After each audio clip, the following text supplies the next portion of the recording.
Hello students. अब तक हम लोगों ने प्लांट सक्सेशन के विभिन्न प्रकारों के बारे में पढ़ा। अब हम पढ़ेंगे प्राथमिक पादप अनुक्रमण होता कैसे है।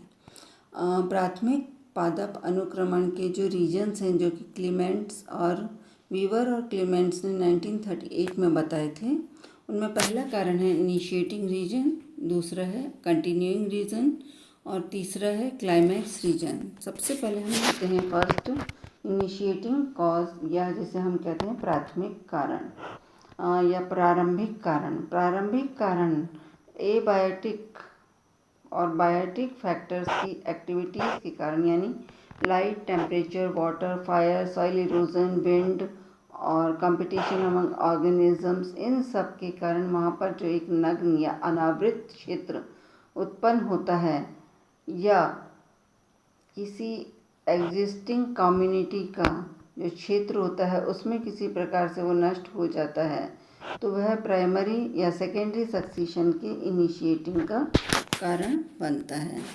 दूसरा कारण हमने लिखा है कंटिन्यूइंग कॉज या इकेसिस। ये जो प्रोसेस है इसमें माइग्रेशन, एग्रीगेशन यानी प्रवास, समूहीकरण, कंपटीशन यानी स्पर्धा, रिएक्शन यानी प्रतिक्रिया, इस तरह से प्रोसेस होते हैं जिनके कारण जो प्लांट कम्युनिटीज़ है उनके अंदर जो परिवर्तन आते हैं वो एक सतत प्रोसेस रहता है और वहाँ की जो सॉइल होती है उसमें भी सतत परिवर्तन होता रहता है। तीसरा है स्टेबलाइजिंग कॉज या क्लाइमैक्स रीजन। क्लाइमैक्स रीजन जो प्लांट कम्युनिटीज़ का होता है उसकी वजह से प्लांट कम्युनिटीज़ वहाँ पर स्टेबलाइज हो जाती हैं, स्थायी हो जाती हैं, या वो चरम वहाँ की समुदाय बन जाती है, क्योंकि ये जो प्लांट कम्युनिटी है उसका स्टेबलाइजेशन जो है वो क्लाइमेटिक फैक्टर्स के द्वारा नियंत्रित होता है और दूसरे कारकों का उस पर कोई प्रभाव नहीं पड़ता है। अब हम देखेंगे कि जो सक्सेशन का प्रोसेस है प्राइमरी ऑटोट्रॉफिक इकोलॉजिकल सक्सेशन, यानी प्राथमिक स्वपोषी पारिस्थितिकीय अनुक्रमण, उसके जो सीक्वेंशियल स्टेप्स हैं यानी उसमें कौन कौन से पद आते हैं, तो ब्रॉडली हम उनको 4 में बांट सकते हैं: nudation, invasion, competition and reaction, stabilization या क्लाइमैक्स। इसको हम इस तरह से भी लिख सकते हैं कि वहाँ पर नंबर ऑफ सीक्वेंशियल प्रोसेसेस होते हैं जिनको हम nudation, invasion, ecesis, aggregation, competition, reaction and stabilization में बांट सकते हैं। उनमें सबसे पहला जो कारण है वो है न्यूडेशन या अनाच्छादन। This is the development of a barren area without any form of life, यानी ऐसी जगह का बनना जिस पर किसी भी प्रकार का कोई सजीव नहीं पाया जाता है। ये जो बैरन एरियाज यानी अनाच्छादित क्षेत्र बनते हैं वो वहाँ के टोपोग्राफिक रीजन, सॉइल इरोजन या wind action, climatic reason, hills, storms या फायर, और बायोटिक रीजन यानी ह्यूमन एक्टिविटीज़ या एपिडेमिक्स के कारण होते हैं। अगर हम देखते हैं कि न्यूडेशन के कौन कौन से कारण हैं तो उनको हम इस तरह से भी लिख सकते हैं कि टोपोग्राफिक रीजन वहाँ हो सकता है, क्लाइमेटिक रीजन हो सकता है और बायोटिक रीजन वहाँ पर हो सकते हैं। सबसे पहले हम टोपोग्राफिक रीजन को लेते हैं। तो टोपोग्राफिक रीजन में जो प्राकृतिक तथा मानव जनित भू आकृति में परिवर्तन होते हैं, सबसे पहले उन्हें लिख सकते हैं। ज्वालामुखी से जो लावा निकलता है उससे वहाँ पर नदी या सागर द्वारा जो रेत जमा हो जाती है वो भी उसका टोपोग्राफिक रीजन है। भूस्खलन और भूकंप यानी जो लैंडस्लाइडिंग का प्रोसेस है या वहाँ पर भूकंप आते हैं उनके कारण भी कई बार वहाँ पर वनस्पति रहित क्षेत्र बन जाते हैं। सॉइल इरोजन, वाटर, विंड, ये सभी या मानव की विभिन्न प्रक्रियाएं अनावृत या ऊसर क्षेत्र बनाने में सहयोग प्रदान करती हैं।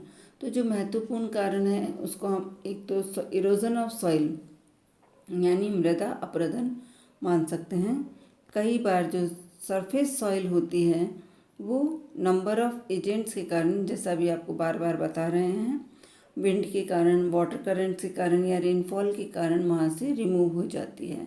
तो removal of surface soil is termed as soil erosion, यानी जो सरफेस सॉइल है उसका वहाँ से अपरदन होना, वहाँ से बहकर दूर चले जाना ही सॉइल इरोजन या मृदा अपरदन कहलाता है। इसकी वजह से वहाँ पर नए अनाच्छादित क्षेत्र एक्सपोज हो जाते हैं जहाँ पर नई प्लांट कम्युनिटीज़ अपीयर हो जाती हैं। सॉइल डिपोजिशन भी एक इम्पॉर्टेंट कॉज हो सकता है इनिशिएटिव सक्सीशन का। सॉइल डिपोजिशन जो होता है वो हैवी स्टॉर्म्स के कारण, यानी जो बड़े बड़े तूफान आते हैं, ग्लेशियर, स्नोफॉल और लैंडस्लाइड्स, इनके कारण वहाँ पर सॉइल डिपोजिशन होता है। जो एरिया पहले से जिस सॉइल से या वेजिटेशन से कवर्ड थी वो प्लांट्स वहाँ पर सप्रेस हो जाते हैं या नष्ट हो जाते हैं, और इस डिपोजिशन के बाद में एक नया एरिया वहाँ पर बन जाता है जिस पर पादप अनुक्रमण शुरू हो सकता है। बायोटिक कॉजेज, मैनी बायोलॉजिकल और living agencies also affect the vegetation in many respects, यानी बायोलॉजिकल एंड जैविक क्रियाएं जो होती हैं या लिविंग ऑर्गेनिजम्स की जो आपस में अनन्य क्रियाएं होती हैं, उनकी वजह से भी वहाँ पर न्यूडेशन का प्रोसेस होता है। Grazing, cutting, clearing, cultivation, harvesting and deforestation, यानी पौधों को नष्ट करने के सभी जो तरीके हैं अगर वहाँ पर हैं तो ये लिविंग एजेंसी के थ्रू या जीवों के कारण से होते हैं, और ये वेजिटेशनल चेंज के लिए डायरेक्टली रिस्पॉन्सिबल होते हैं। जो पैरासिटिक प्लांट्स और एनिमल्स होते हैं वो भी कई बार वनस्पति के नष्ट होने का कारण बन जाते हैं। सेकंड स्टेप जो हम लेते हैं प्लांट सक्सीशन के अंदर वो है इन्वेशन।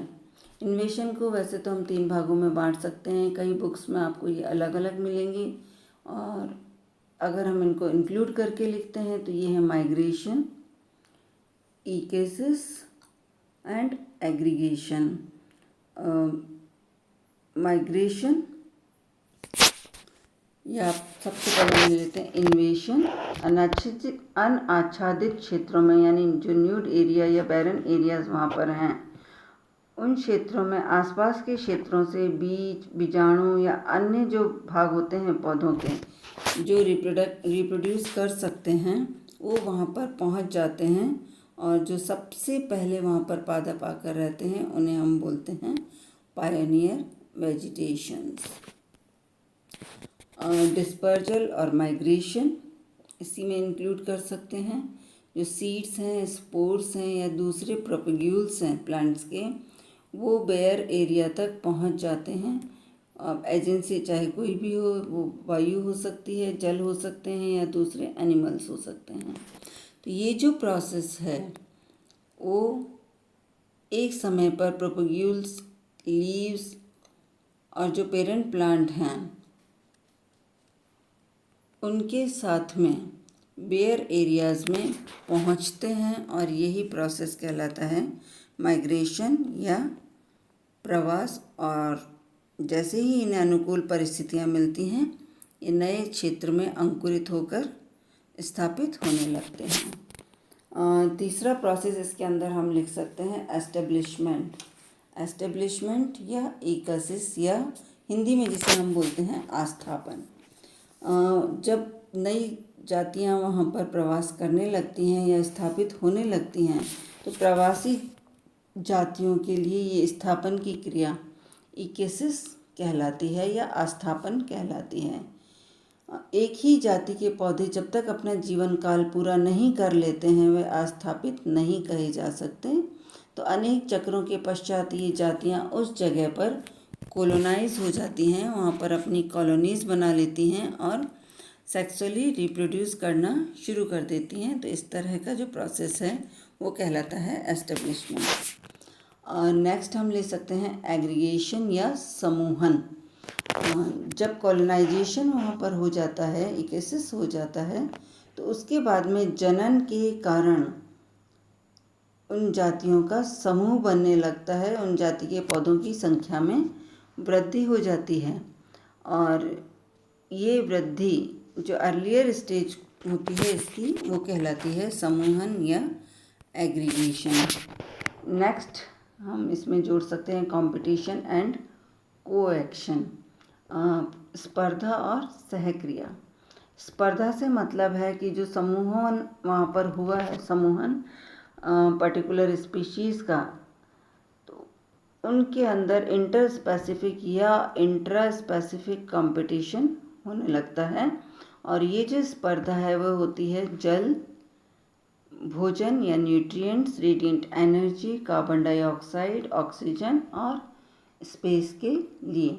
तो आपस में जो इंटर स्पेसिफिक और इंट्रा स्पेसिफिक कंपटीशन हो रहे हैं या जो क्रियाएं हो रही हैं जातियों के अंदर, एक दूसरे के जीवन को प्रभावित करती हैं, इन्हें ही हम कोएक्शन या सहक्रिया भी कहते हैं।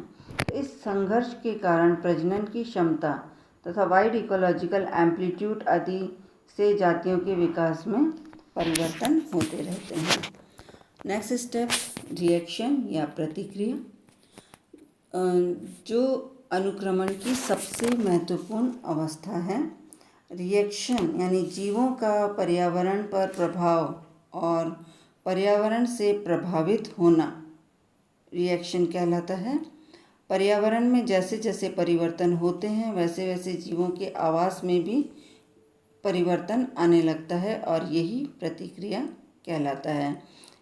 जो पर्यावरण में परिवर्तन हो रहे हैं उसी के कारण जो समुदाय है वहाँ पर रिप्लेस होते हैं या डिस्प्लेस होते हैं, और जो रिप्लेस हो जाती है दूसरे समुदाय से वो कहलाती हैं सीरल कम्युनिटीज़। लास्ट स्टेप जिसे हम ले सकते हैं प्लांट सक्सेशन के अंदर वो है स्टेबलाइजेशन या क्लाइमेक्स स्टेज। स्टेबलाइजेशन यानी स्थिरीकरण या शिखर अवस्था। फाइनल स्टेज होती है ये किसी भी प्राइमरी सक्सेशन की, और इसके दौरान जब समुदाय अंतिम रूप से स्वयं का पर्यावरण के साथ ज़्यादा या कम रूप में अधिक समय के लिए संतुलन स्थापित कर लेता है तो वह कहलाता है स्टेबलाइजेशन या स्थिरीकरण। इस अंतिम समुदाय को दूसरे समुदाय के द्वारा विस्थापित नहीं किया जा सकता है और ये समुदाय अपने वातावरण के साथ में एक इक्विलिब्रियम वहाँ पर स्थापित कर लेता है। तो ये सभी थे प्लांट सक्सेशन के विभिन्न चरण। Thank you.